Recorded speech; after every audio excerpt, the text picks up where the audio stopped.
In today's video, we are going to show you how to delete your account here on Fanvue. Let's begin. Now, the first thing that you need to do is log in using your credentials, and I want you to click your profile. What will happen is there is a gear icon on the top corner, which is going to be the settings.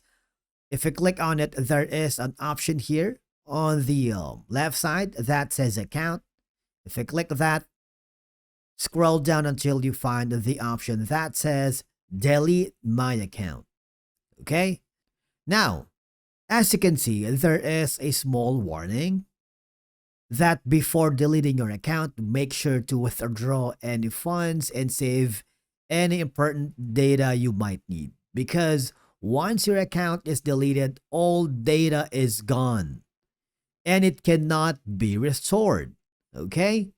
So, if you are really sure about deleting your account, all you have to do is click the delete my account. There is a second warning where you need to confirm the account deletion by typing in the delete word.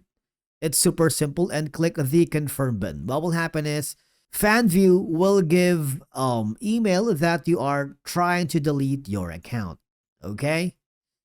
But in my case, I'm not gonna delete my account because I still have more videos to create for tutorials for you guys. Okay, but basically that's it for today's video on how to delete your account here in Fanvue. Thank you so much for watching. We will see you again in the next video.